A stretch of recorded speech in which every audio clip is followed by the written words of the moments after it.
ವೀಕ್ಷಕರೇ ನಮಸ್ಕಾರ. ಈ ದಿನದ ನ್ಯೂಸ್ ಬುಲೆಟಿನ್ಗೆ ಸ್ವಾಗತ. ನಾನು ಐಶ್ವರ್ಯ ಕಣವಿ. ನಾಯಕನಹಟ್ಟಿಯಲ್ಲಿ ನಾನು ರಾಜಕೀಯ ಉದ್ದೇಶದಿಂದ ಬಂದಿಲ್ಲ, ನನಗೆ ದೇವರ ಆಶೀರ್ವಾದ ಭೇಟಿ ನೀಡಿದ್ದೇನೆ ಎಂದ ಎಂ ಶಿವಕುಮಾರ್. ನಾನು ರಾಜಕೀಯ ಉದ್ದೇಶದಿಂದ ಬಂದಿಲ್ಲ, ನನಗೆ ದೇವರ ಆಶೀರ್ವಾದ ಪಡೆಯಬೇಕೆಂಬ ದೇವಸ್ಥಾನಕ್ಕೆ ಭೇಟಿ ನೀಡಿದ್ದೇನೆ ಎಂದು ಸಮಾಜ ಸೇವಕ ಎಂ ಶಿವಕುಮಾರ್ ಮಧ್ಯ ಕರ್ನಾಟಕದ ಪವಾಡ ಪುರುಷ ಮಾಡಿದಷ್ಟು ನೀಡು ಭಿಕ್ಷೆ ಎಂಬ ವಚನವನ್ನ ನುಡಿದಿರುವ ಭಾನುವಾರ ಶ್ರೀ ಗುರು ತಿಪ್ಪೇರುದ್ರ ಸ್ವಾಮಿಯ ಒಳಮಠದ ದೇವಸ್ಥಾನಕ್ಕೆ ಆಗಮಿಸಿ ವಿಶೇಷ ಪೂಜೆ ಸಲ್ಲಿಸಿದರು.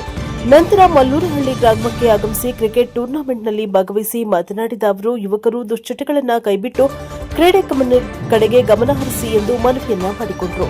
ಮೊಬೈಲ್ ಕಂಪ್ಯೂಟರ್ ಗೇಮಿಗೆ ಗೀಳನ್ನ ಬಿಟ್ಟು ಕ್ರೀಡೆಯಲ್ಲಿ ಭಾಗವಹಿಸಿ ನಿಮ್ಮ ಅಮೂಲ್ಯವಾದ ಆರೋಗ್ಯವನ್ನ ಕಾಪಾಡಿಕೊಳ್ಳಬೇಕು.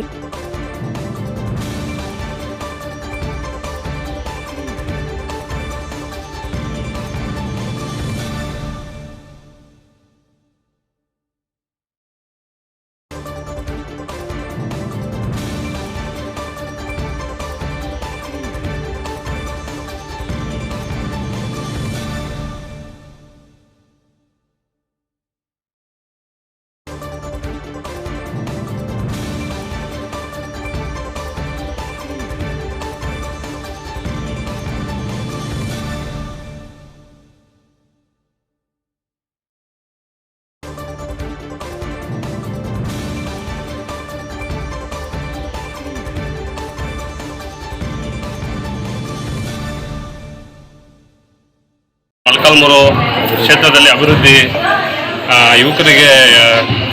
ಯುವಕರಿಗೆಲ್ಲ ತುಂಬ ಹಿಂದೆ ಉಳಿದಿದ್ದಾರೆ.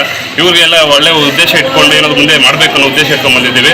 ಮೊಳಕಾಲ್ಮೂರಲ್ಲಿ ನಾನು ನೋಡಿದಷ್ಟು ತುಂಬ ಹಿಂದುಳಿದ ಯುವಕರಿದ್ದಾರೆ. ಸೊ ಮುಂದಿನ ದಿನಗಳಲ್ಲಿ ಅವ್ರಿಗೆ ಒಂದು ಒಳ್ಳೆ ಸಪೋರ್ಟಾಗಿ ನಿಂತ್ಕೊಳ್ಳೋಣ, ಮುಂದಿನ ದಿನಗಳಲ್ಲಿ ಒಳ್ಳೊಳ್ಳೆ ಕೆಲಸ ಮಾಡಬೇಕು ಅನ್ನೋ ಉದ್ದೇಶ ಇಟ್ಕೊಂಡು ಬಂದಿದ್ದೀವಿ. ಮೊಳಕಾಲ್ಮೂರು ಕ್ಷೇತ್ರದಲ್ಲಿ ಅಭಿವೃದ್ಧಿ ಯುವಕರಿಗೆಲ್ಲ ತುಂಬ ಹಿಂದೆ ಉಳಿದಿದ್ದಾರೆ. ಇವರಿಗೆಲ್ಲ ಒಳ್ಳೆಯ ಉದ್ದೇಶ ಇಟ್ಕೊಂಡು ಏನಾದರೂ ಮುಂದೆ ಮಾಡಬೇಕು ಅನ್ನೋ ಉದ್ದೇಶ ಇಟ್ಕೊಂಡು ಬಂದಿದ್ದೀವಿ.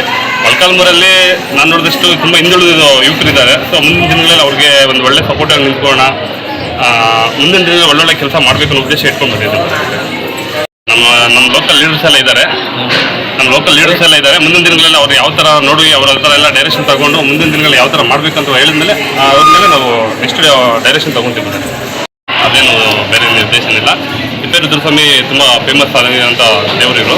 ಇದನ್ನು ಇವತ್ತು ದರ್ಶನ ಪಡೋದಕ್ಕೆ ಬಂದಿದ್ದೀನಿ ಅಷ್ಟೇ. ತುಂಬ ಲಾಸ್ಟ್ ಟೈಮೇ ಬರಬೇಕು ಅಂದ್ಕೊಂಡಿದ್ದೆ. ಸೊ ನನಗೆ ತುಂಬ ದೊಡ್ಡವರೆಲ್ಲ ದೇವಸ್ಥಾನಕ್ಕೆ ಹೋಗಿ ಬಂದು ಕೊಟ್ಕೊಂಡು ಬನ್ನಿ ಅಂತ ಹೇಳಿದರು ದೇವರಿಗೆ.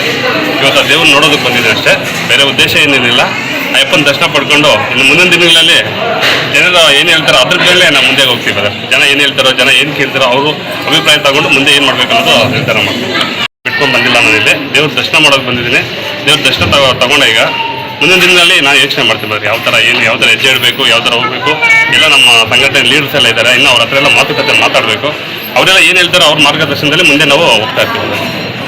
ಕಲಬುರಗಿಯಲ್ಲಿ ಮಾಯಾ ಮಂದಿರದಿಂದ ಆಚಾರ್ಯರು ಕಾಲ್ನಡಿಗೆಯಿಂದ ಜೈನ ಮಂದಿರಕ್ಕೆ ಬಂದು ತಲುಪಿದರು. ಕಲಬುರಗಿ ಮಾಯಾ ಮಂದಿರದಿಂದ ಆಚಾರ್ಯರು ಕಾಲ್ನಡಿಗೆಯಿಂದ ಜೈನ ಮಂದಿರಕ್ಕೆ ಬಂದು ತಲುಪಿದರು. ಮಹಾನಗರಕ್ಕೆ ಪ್ರಥಮ ಬಾರಿಗೆ ಜ್ಞಾನ ದಿವಾಕರ 108 ಶ್ರೀ ಆಚಾರ್ಯ ಆರ್ಷಕೀರ್ತಿ ಮುನಿ ಮಹಾರಾಜರು ಮತ್ತು 105 ಶುಭೋದಯ ಸಾಗರಜಿ ಮಹಾರಾಜರು ಮತ್ತು ಶ್ರೀ ಶ್ರೀ ಶ್ರೀ ಲಕ್ಷ್ಮೀ ಸೇನಾ ಭಟ್ಟಾರಕ ಭಟ್ಟಾಚಾರ್ಯ ಸಂಸ್ಥಾನ ಮಠ ಕೊಲ್ಲಾಪುರ ತ್ಯಾಗಿ ಸೇವಾ ಸಮಿತಿ ಹಾಗೂ ಸಮಸ್ತ ಜೈನ ಸಮಾಜ ಮುಖಂಡರು ಉಪಸ್ಥಿತರಿದ್ದರು. ಭಾನುವಾರ 19/7/2026ರಂದು ಪೂಜ್ಯರು ಸುಮಾರು 700 ಕಿಲೋಮೀಟರ್ ಪದವಿಹಾರ ಮಾಡಿ ಕಲಬುರಗಿಗೆ ಆಗಮಿಸಿದ್ರು. ಸಮಸ್ತ ಜೈನ ಸಮಾಜದ ಯುವಕರು, ಮಕ್ಕಳು, ಹಿರಿಯರು, ವೃದ್ಧರು ಎಲ್ಲರೂ ತಪ್ಪದೆ ಪೂಜ್ಯಪುರ ಪ್ರವೇಶದಲ್ಲಿ ಭಾಗಿಗಳಾಗಿ ನಮ್ಮ ಜೈನ ಸಮಾಜದ ಒಗ್ಗಟ್ಟು ಏಕತೆ ಪ್ರದರ್ಶಿಸುತ್ತಾ ಪುಣ್ಯಾರ್ಜನೆ ಮಾಡಿ ಎಂದರು. Bureau report NKS TV4 Kalaburagi. Karnataka की धरा पर लगातार 1 महीना 7 दिन, एक भी दिन ऐसा नहीं हुआ जिस दिन में चला नहीं हूं। लगातार चलते चलते चलते मंजिल बहुत दूर थी, लेकिन कहते हैं कि कोशिश करने वालों की कभी हार नहीं होती। इसीलिए मंजिल दूर रहने पर भी कोशिश करता रहा और कुछ करते आज मंजिल पर पहुंचा हूं। लेकिन मंजिल पर क्यों पहुंचा हूं? आपको कुछ सिखाने के लिए और आपसे कुछ सीखने के लिए। सिखाने के लिए क्या आया? क्या सिखाने के लिए आया हूं? भगवान आदिनाथ ने और भगवान आदिनाथ से लेकर के भगवान महावीर स्वामी ने अपने जीवन में धर्म को प्राप्त करके और धर्म का फल मोक्ष प्राप्त किया। धर्म क्या देता है? मोक्ष देता है। और हमारे 24 तीर्थंकरों ने उसी मार्ग को अपने जीवन में अपना करके और उस मोक्ष को प्राप्त किया। और उन्होंने मोक्ष प्राप्त करने के पहले अरिहंत बन करके वो मोक्ष मार्ग हम सबके लिए बताया कि मैं किस मार्ग से चल करके आज मोक्ष को प्राप्त कर रहा हूं। अगर आप भी उसी मार्ग पर चलोगे तो एक दिन आप भी मेरी तरह भगवान बनोगे, आप भी मेरी तरह मोक्ष प्राप्त करोगे। और वही मोक्ष मार्ग मैं आपको बताने के लिए आया हूं कि जीवन में हम कैसे अपने जीवन में धीरे धीरे धीरे धीरे मोक्ष मार्ग की ओर आगे बढ़ सकते हैं। ये मैं आपके लिए सिखाने आया हूं। और क्या सीखने आया हूं? नम्य कन्नड़ बनेगा, इसलिए कन्नड़ आप मुझे सिखाना। आप पूरे सपने मिल जाते, मैं अकेला आप सबको मोक्ष मार्ग सिखाऊंगा, लेकिन आप सबने मिल करके मुझे अकेले को करना सिखाना। तो जीवन में सीखने का कभी अंत नहीं होता है। जितना सीखते जाओ सीखते जाओ सीखते जाओ उतना ही अधिक अधिक सीखना और बढ़ता जाता है। इसीलिए ये चातुर्मास सीखने के लिए है। और मैं तो एक जगह मंदिर में रहूंगा, मैं बाजार में तो घूमने वाला हूं नहीं, मैं कहीं इधर उधर घूमने वाला हूं नहीं। मैं कहा रहूंगा, मेरा एक पक्का ठिकाना है, भगवान आदिनाथ के चरणों में मेरा ठिकाना रहेगा। सिखाने तो आया हूं, लेकिन आपको सीखने के लिए यहां पर आना पड़ेगा। आज तो सभी आ गए, लेकिन ऐसा लोग कल से मुझे अकेला बैठना पड़ेगा। तो सबने रोज आना है और रोज कुछ ना कुछ सीखना है, क्योंकि हमारा परम सौभाग्य है, हमारा बहुत बड़ा पुण्य है कि हमने इस मनुष्य परिवार में जन्म लिया है। ಕಾರ್ಕಳದಲ್ಲಿ ಕ್ರಿಯೇಟಿವ್ ಪುಸ್ತಕಗಳ ಸೀಸನ್ 3 ಮೂಲಕ 25 ಪುಸ್ತಕಗಳ ಲೋಕಾರ್ಪಣೆ. ಕ್ರಿಯೇಟಿವ್ ಪುಸ್ತಕಧಾರೆ 3ರ ಮೂಲಕ 25 ಪುಸ್ತಕಗಳ ಲೋಕಾರ್ಪಣೆ.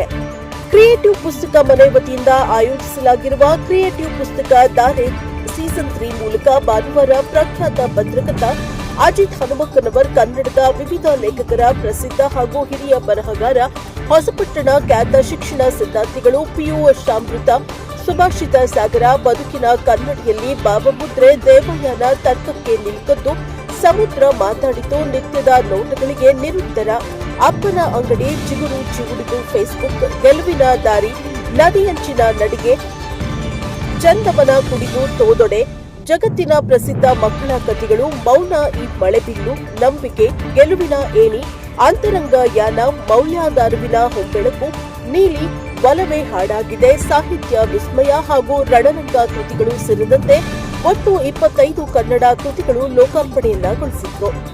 ಈ ಸಂದರ್ಭದಲ್ಲಿ ಮಾತನಾಡಿದ ಅಜಿತ್ ಹನುಮಕ್ಕನವರ್, ನನ್ನ ಯಶಸ್ಸಿನ ಹಿಂದೆ ನನ್ನ ಪ್ರಾಥಮಿಕ ಶಾಲೆಯಲ್ಲಿ ಪ್ರಾರಂಭವಾದ ಮಾತುಗಾರಿಕೆ, ಬರವಣಿಗೆಗೆ ಶಿಕ್ಷಕರು ನೀಡಿದ ಪ್ರೋತ್ಸಾಹ ಅಪಾರ. ಯಾವುದನ್ನ ನಿರ್ಬಂಧಿಸುತ್ತೇವೆಯೋ ಅವುಗಳಿಗೆ ಜನರು ಅತ್ಯಂತ ಸದಭಿರುಚಿ ತೋರಿಸುತ್ತಾರೆ. ಮೊಬೈಲ್ ಅನ್ನೋದು ಬೆಂಕಿ ಪೆಟ್ಟಿಗೆ ತರ, ಅದರಿಂದ ದೀಪಾನು ಹಚ್ಚಬಹುದು, ಮನೆಗೆ ಬೆಂಕಿನೂ ಹಚ್ಚಬಹುದು. ಆದ್ರೆ ಅದು ಮೂರ್ಖರ ಕೈಗೆ ಸಿಗಬಾರದು. ಯಾವುದೇ ವಸ್ತು ಮೂರ್ಖರ ಕೈಗೆ ವಸ್ತುವಾಗಬಾರದು. ಅವುಗಳನ್ನ ಬಳಸಿಕೊಳ್ಳುವ ಉದ್ದೇಶ ನಾವು ಬೆಳೆಸುವ ರೀತಿಯಲ್ಲಿದೆ. ಶಿಕ್ಷಣದ ಉದ್ದೇಶ ನಮಗೆ ಸಿಕ್ಕಿರುವ ಸ್ವತಂತ್ರವನ್ನ ಹೇಗೆ ಬಳಸಿಕೊಳ್ಳಬೇಕು ಎನ್ನುವುದನ್ನ ಕಲಿಯುವುದೇ ಶಿಕ್ಷಣ. ಇರುವ ಹಲವು ಮಾರ್ಗಗಳನ್ನ ಬಳಸಿಕೊಂಡು ಶಿಕ್ಷಣವನ್ನ ಸದುದ್ದೇಶಗೊಳಿಸಬೇಕು. ಎಲ್ಲರೂ ಎಲ್ಲದಕ್ಕೂ ಹಾಗಿಲ್ಲ, ನಾವು ಯಾವುದಕ್ಕೂ ಎನ್ನುವುದನ್ನ ನಾವು ನಿರ್ಧರಿಸಬೇಕಾಗಿದೆ. ಯಶಸ್ಸನ್ನ ನಿರ್ಧರಿಸುವುದು ಕೇವಲ ಜ್ಞಾನದಿಂದಲ್ಲ, ಜ್ಞಾನವನ್ನ ಸಂದರ್ಭೋಚಿತವಾಗಿ ಬಳಸಿಕೊಳ್ಳುವ ಚಾಕಚಕ್ಯತೆಯಾಗಿದೆ. ಈ ನಿಟ್ಟಿನಲ್ಲಿ ಕೆಲಸ ನಿರ್ವಹಿಸುತ್ತಿರುವ ಇಂತಹ ಶಿಕ್ಷಣ ಸಂಸ್ಥೆ ನಿಜಕ್ಕೂ ಪ್ರಶಂಸನೀಯ ಎಂದರು. ಕಾರ್ಯಕ್ರಮವನ್ನ ದೀಪ ಬೆಳಗಿಸುವ ಮೂಲಕ ಉದ್ಘಾಟಿಸಿ ಮಾತನಾಡಿದ ಮಾಜಿ ಸಚಿವ ಶಾಸಕ ವಿ ಸುನೀಲ್ ಕುಮಾರ್ ಅವರು, ಗೂಗಲ್ ಹಾಗೂ ಜಿಪಿಟಿ ಕೇವಲ ಮಾಹಿತಿಯನ್ನ ನೀಡುತ್ತದೆ. ಪುಸ್ತಕಗಳು ಮಾಹಿತಿ, ಜ್ಞಾನ, ಪ್ರೀತಿ, ದೇಶ ಪ್ರೇಮದ ಜೊತೆಗೆ ಬಾಂಧವ್ಯವನ್ನ ಬೆಸೆಯುವ ಕೆಲಸವನ್ನ ಮಾಡುತ್ತದೆ. ಹಿಂದೆ ಖಡ್ಗ, ಕತ್ತಿಗಳಿಂದ ಯುದ್ಧಗಳನ್ನ ಗೆಲ್ಲುತ್ತಿದ್ದರೆ ಈಗ ತಂತ್ರಜ್ಞಾನ ಮೂಲಕ ಯುದ್ಧ ಗೆಲ್ಲುವ ಪ್ರಯತ್ನ ನಡೆಸಿದ್ರೂ ಅವುಗಳು ಬಹುಕಾಲ ಉಳಿಯುವುದಿಲ್ಲ. ಸಾಹಿತ್ಯ, ಜ್ಞಾನ, ಪುಸ್ತಕ ಮೂಲಕ ಗೆಲ್ಲುವ ಯುದ್ಧ ನಿರಂತರ ಗೆಲುವು ಹಾಗೂ ಉಳಿವು ಸಾಧ್ಯ ಎಂದರು. ಕ್ರಿಯೇಟಿವ್ ಶಿಕ್ಷಣ ಸಂಸ್ಥೆಯ ಸಂಸ್ಥಾಪಕ ಅಶ್ವಥ್ ಎಸ್ಎಲ್ ಮಾತನಾಡಿ, ಅವರು ಕಳೆದ 3 ವರ್ಷಗಳಿಂದ ಕ್ರಿಯೇಟಿವ್ ಪುಸ್ತಕ ಮನೆ ಕನ್ನಡ ಸಾಹಿತ್ಯದ ಶ್ರೇಷ್ಠ ಕೃತಿಗಳನ್ನು ಪ್ರಕಟಿಸುವುದರ ಜೊತೆಗೆ ನಾಡಿನ ಹೆಸರಾಂತ ಬರಹಗಾರರು, ಚಿಂತಕರು ಹಾಗೂ ಸಾಹಿತ್ಯಾಸಕ್ತರನ್ನ ಒಂದೇ ವೇದಿಕೆಯಲ್ಲಿ ಒಗ್ಗೂಡಿಸುವ ಮಹತ್ವದ ಕಾರ್ಯವನ್ನ ನಿರಂತರವಾಗಿ ನಡೆಸಿಕೊಂಡು ಬಂದಿದೆ. ಅದರ ಮುಂದುವರಿದ ಭಾಗವಾಗಿ ಈ ವರ್ಷದ 3ನೇ ಆವೃತ್ತಿಯ ಕ್ರಿಯೇಟಿವ್ ಪುಸ್ತಕ ಧಾರೆ ಕಾರ್ಯಕ್ರಮವನ್ನು ಹಮ್ಮಿಕೊಳ್ಳಲಾಗಿದೆ ಎಂದು ಹೇಳಿದರು. ರಾಜ್ಯಮಟ್ಟದ ಕ್ರಿಯೇಟಿವ್ ಪುಸ್ತಕ ಪ್ರಶಸ್ತಿಯನ್ನ ಕುಂದಾಪುರದ ಲೇಖಕ ಶಶಿಧರ ಹಾಲಾಡಿ ಅವರ ನದಿ ದಾಟಿ ಬಂದವರು ಕೃತಿಗೆ ಪ್ರದಾನ ಮಾಡಲಾಯಿತು. ಕಾರ್ಯಕ್ರಮದಲ್ಲಿ ಮುಖ್ಯ ಅತಿಥಿಯಾಗಿ ಭಾಗವಹಿಸಿದ ಖ್ಯಾತ ಶಿಕ್ಷಣ ತಜ್ಞ ಡಾಕ್ಟರ್ ಮಹಾಬಲೇಶ್ವರ ರಾವ್, ಮಂಗಳೂರು ವಿಶ್ವವಿದ್ಯಾನಿಲಯದ ಕನ್ನಡ ಅಧ್ಯಯನ ಸಂಸ್ಥೆಯ ಅಧ್ಯಕ್ಷ ಡಾಕ್ಟರ್ ಧನಂಜಯ ಕುಂಬ್ಳೆ ಸಮಾರಂಭದ ಅಧ್ಯಕ್ಷತೆ ವಹಿಸಿ ಮಾತನಾಡಿದ ಕಸಾಪ ಕಾರ್ಕಳ ತಾಲೂಕಾ ಅಧ್ಯಕ್ಷ ಕೊಂಡಹಳ್ಳಿ ಪ್ರಭಾಕರ ಶೆಟ್ಟಿ ಸಂದರ್ಭೋಚಿತವಾಗಿ ಮಾತನಾಡಿದರು. ವೇದಿಕೆಯಲ್ಲಿ ಕ್ರಿಯೇಟಿವ್ ಶಿಕ್ಷಣ ಪ್ರತಿಷ್ಠಾನದ ಸಂಸ್ಥಾಪಕರುಗಳಾದ ವಿದ್ವಾನ್ Ganapati Bhat, doctor Gananath Bhat, Amrit Rai, Adarsh MK, Vimal Raj, Ganapati KS ಉಪಸ್ಥಿತರಿದ್ದರು. ಕಾರ್ಯಕ್ರಮದಲ್ಲಿ ರಾಜ್ಯದ ಅನೇಕ ಹಿರಿಯ ಸಾಹಿತಿಗಳು, ಬರಹಗಾರರು ಹಾಗೂ ಸಾಹಿತ್ಯಾಭಿಮಾನಿಗಳು ಉಪಸ್ಥಿತರಿದ್ದರು. Bureau report NKS TV4 Karkala. ಒಂದು ಆದರ್ಶ ಆಗಿದ್ದಾರೆ. ಯಾಕಂದ್ರೆ ಒಂದು ಸಂಕಲ್ಪದಿಂದ ಎಂಥ ಸಾಧನೆಯ ಎತ್ತರಕ್ಕೆ ಏರಬಹುದು ಎನ್ನುವುದಕ್ಕೆ ಅವರೇ ಸಾಕ್ಷಿಯಾಗಿದ್ದಾರೆ. ಬಂದು ನಿಂತು ನಿಮ್ಮನ್ನ ಮಾತಾಡಿಸಿದಾಗ ನೀವು ಆತನ ಕಣ್ಣಲ್ಲಿ ಕಣ್ಣಿಟ್ಟು ಮಾತಾಡಿ ಒಂದು ಶೇಕ್ ಹ್ಯಾಂಡ್ ಕೊಡೋದಕ್ಕೆ ನಿಮ್ ಕೈಲಾಗತ್ತಾ?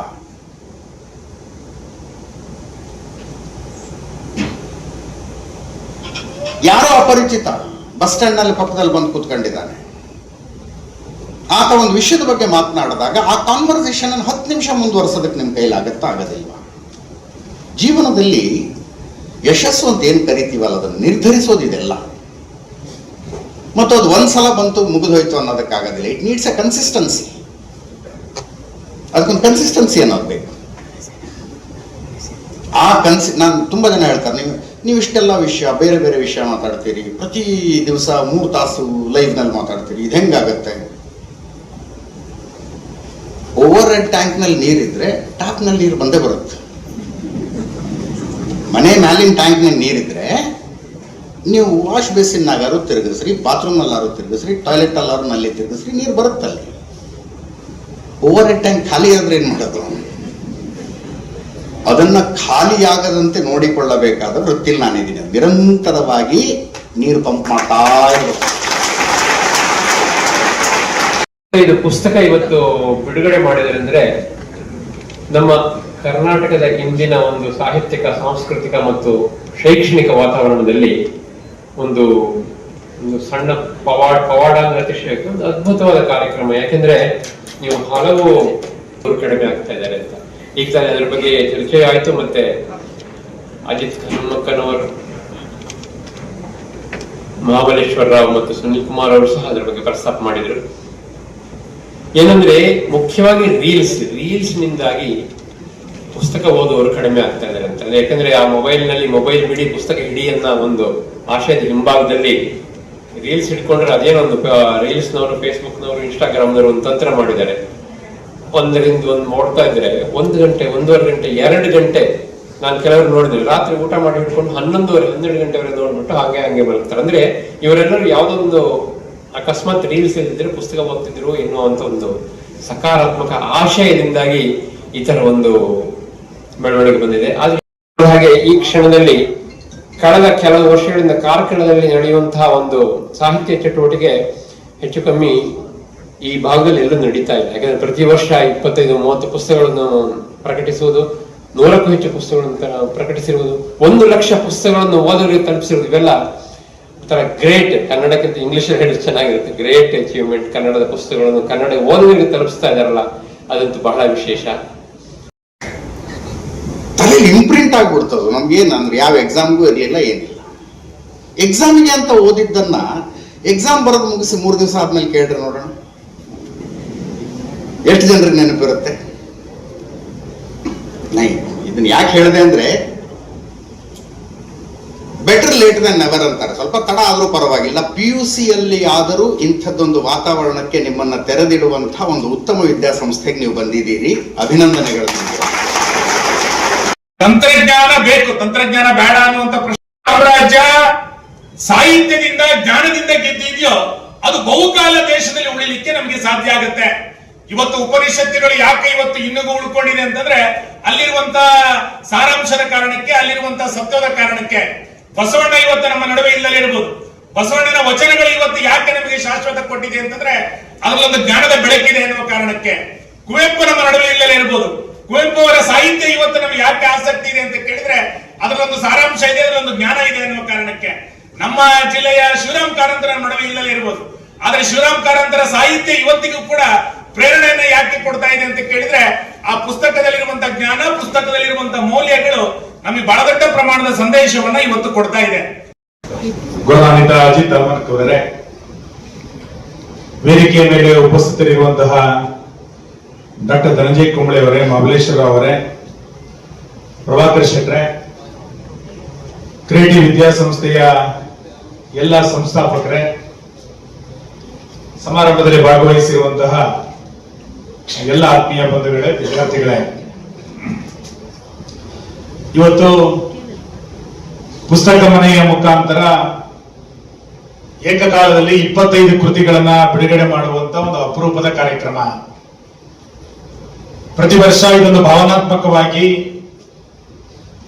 ಯುವ ಸಮುದಾಯದ ನಡುವೆ ಮತ್ತು ಸಮಾಜದ ನಡುವೆ ಒಂದು ಹೊಸ ಜಾಗೃತಿಯನ್ನ ನಿರ್ಮಾಣ ಮಾಡುವಂತ ಕಾರ್ಯ ಈ ಪುಸ್ತಕದ ಮುಖಾಂತರ ನಡೀತಾ ಇರುವಂತದ್ದನ್ನ ನಾನು ನೋಡ್ತಾ ಇದ್ದೇನೆ.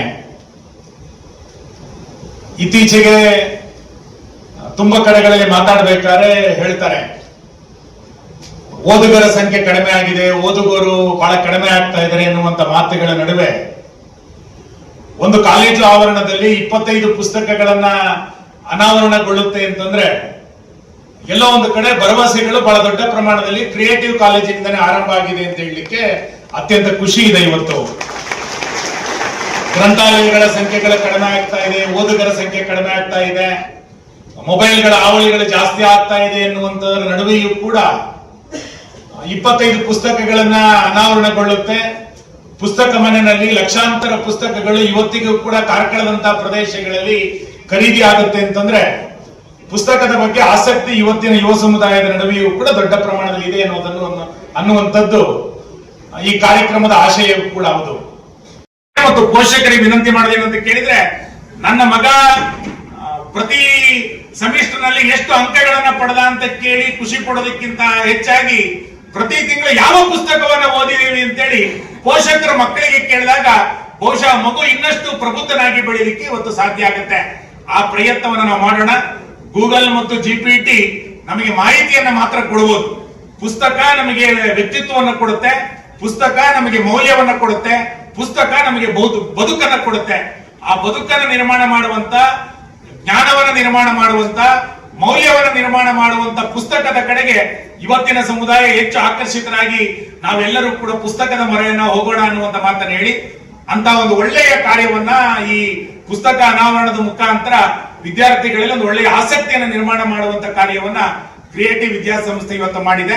ಆ ಎಲ್ಲ ಸಂಪಾದಕರಿಗೆ, ಆ ಎಲ್ಲ ಈ ಕಾರ್ಯಕ್ರಮವನ್ನು ಆಯೋಜನೆ ಮಾಡಿದಂತ ಎಲ್ಲ ನಮ್ಮ ಕಾರ್ಯಕ್ರಮದ ಸಂಯೋಜಕರಿಗೆ ಪುಸ್ತಕದ ಎಲ್ಲ ಸಂಪಾದಕರಿಗೆ ನಾನು ಅಭಿನಂದನೆಗಳನ್ನು ಸಲ್ಲಿಸ್ತಾ ಈ ಪರಂಪರೆ ಇನ್ನಷ್ಟು ಮುಂದುವರಿತಾ ಹೋಗಿ ಪ್ರತಿ ವರ್ಷವೂ ಅನ್ನುವಂತ ಆಶೆಯನ್ನು ಈ ಸಂದರ್ಭದಲ್ಲಿ ವ್ಯಕ್ತ ಮಾಡಿ, ಬಹುಶಃ ಈ ಕಾರ್ಯಕ್ರಮಕ್ಕೆ ಅಜಿತ್ ಹನುಮಂಕರ್ ಬಂದಿರುವಂತದ್ದು ಆ ಪುಸ್ತಕದ ತೂಕವನ್ನ ಜಾಸ್ತಿ ಮಾಡಿದೆ, ಈ ಕಾರ್ಯಕ್ರಮದ ಘನತೆಯನ್ನ ಜಾಸ್ತಿ ಮಾಡಿದೆ ಅಂತ ನಾನು ಭಾವಿಸ್ತೇನೆ. ನಮಗೊಂದು ಅಮೃತ ವಚನವನ್ನ ಹೇಳ್ಕೊಡ್ತಾ ಇದ್ರು.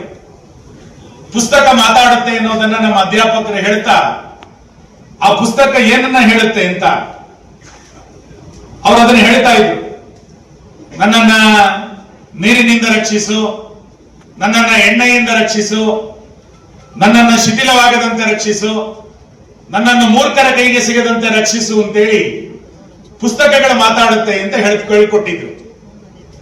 ಇವತ್ತು ಪುಸ್ತಕಗಳನ್ನ ಆ ರೀತಿ ರಕ್ಷಿಸಬೇಕಾದಂತ, ಪೋಷಿಸಬೇಕಾದಂತ, ಅದನ್ನ ಪೀಳಿಗೆಯಿಂದ ಪೀಳಿಗೆಗೆ ಹೇಳ್ಕೊಡ್ಬೇಕಾದಂತ ಅಗತ್ಯತೆಗಳು ಬಹಳ ದೊಡ್ಡ ಪ್ರಮಾಣದಲ್ಲಿ ಇದೆ. ಗಂಗಾವತಿ ಪ್ರಾಣೇಶ್ವರು ಹಾಸ್ಯದಿಂದ ತುಂಬಾ ಸರಿ ಹೇಳ್ತಾರೆ, ಪುಸ್ತಕದಲ್ಲಿ 2 ಪ್ರಕಾರಗಳಿರ್ತದೆ, ಒಂದು ಶಾಶ್ವತ ಪುಸ್ತಕ, ಇನ್ನೊಂದು ತೂಕದ ಪುಸ್ತಕ ಅಂತ.